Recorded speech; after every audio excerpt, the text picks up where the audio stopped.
Bonjour et bienvenue sur Renault TV. Que peut-il y avoir en commun entre un voilier et une voiture? Une recherche de l'esthétisme avec des courbes sensuelles, une exigence dans le choix des matériaux, une créativité pour ce qui est de l'aménagement des espaces, mais c'est avant tout une quête ininterrompue de la performance et de la fiabilité. C'est le pari des designers, nous faire voyager au sens propre comme au sens figuré dans un monde de beauté et d'excellence. Des concept cars Renault aux véhicules adaptés à notre quotidien, des voiliers d'exception aux bateaux de plaisance, c'est un joli voyage parsemé de rencontres que nous vous proposons aujourd'hui. Allez, c'est parti pour la régate!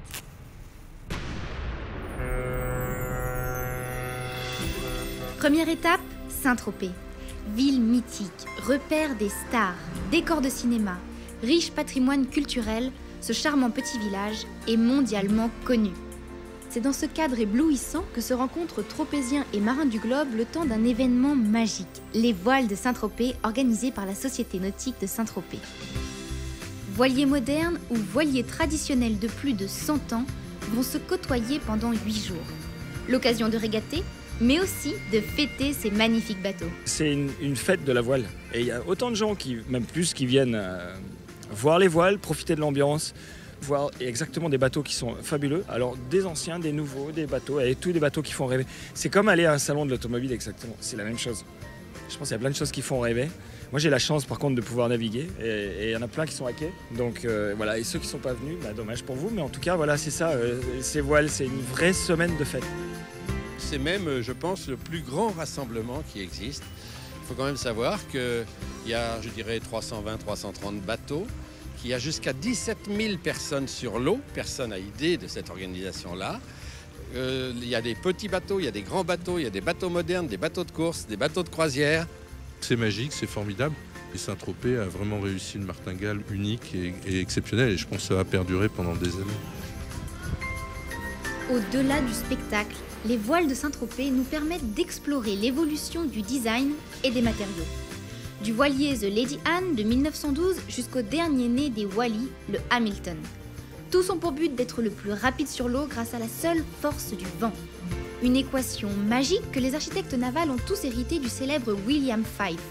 Le navigateur français Éric Tabarly, à l'origine du développement des Pendwick, disait « Fyfe a acquis une réputation particulière grâce à l'esthétique et à l'équilibre de ses bateaux. » On n'a pas grand-chose aujourd'hui à apprendre, en fait, d'un William Fyfe, par exemple. William Fyfe 3, qui est les plus beaux bateaux, ils sont beaux. Vous savez, monsieur Marcel Dassault, quand il voyait un avion, il disait « pour qu'il vole bien, il faut qu'il soit beau ». Eh bien, moi, je dirais la même chose pour les bateaux à mon petit niveau. Il faut qu'ils soient beaux. Et vous voyez un Fyfe, c'est beau. Et ça navigue très bien. Vous en avez un certain nombre ici sur le plan d'eau.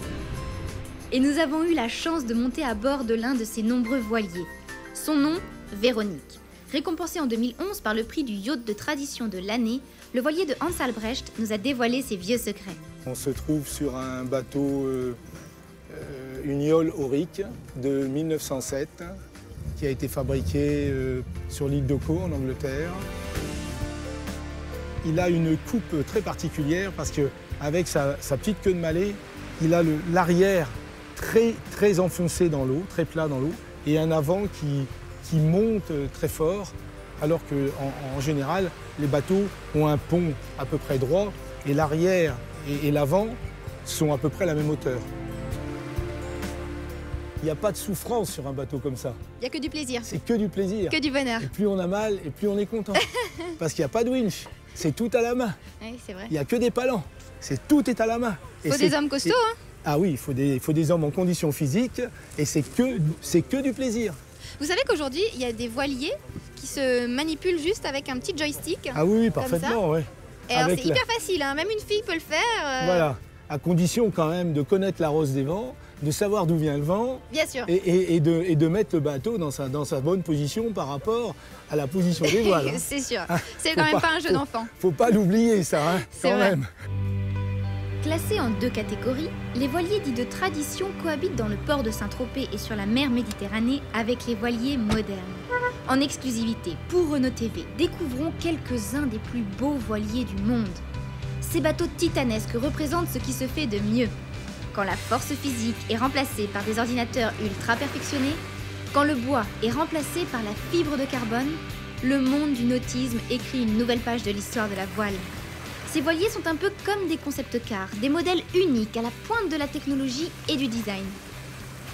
À l'origine de la création de Capture ou de Désir, Laurens van den Akker, directeur design chez Renault, est émerveillé. Wow, c'est impressionnant, hein? Wow. Je pense qu'on voit l'émotion de voyage, on voit l'expérience qu'on a quand on bouge, quand on est dans la nature. Et en fait, c'est pas très loin de l'expérience qu'on a quand on conduit une belle voiture et tu es en train de trouver une destination romantique. Alors moi, ça m'inspire beaucoup aussi parce que les éléments autour des designs de bateaux comme ça sont presque pareils comme les voitures d'automobile.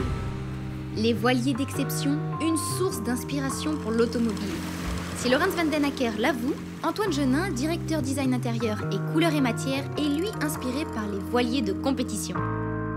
L'univers du nautisme, notamment de la voile et de la voile en compétition, c'est une source inépuisable d'idées parce que c'est un domaine qui fait rêver, qui est quelque chose dans le domaine soit du loisir, soit du sport de haute compétition, qui a une composante extrêmement poétique avec vraiment un style épuré et très marquant, mais aussi avec beaucoup de technicité dans tout ce qui est, vous parlez de capture, les cordages sur un voilier, c'est un élément de fonctionnalité, mais en même temps c'est quelque chose qui peut être très esthétique et qu'on a cherché à utiliser, c'est vrai, sur notamment l'arrière des sièges et l'intérieur du véhicule, pour donner ce côté hautement technique et poétique.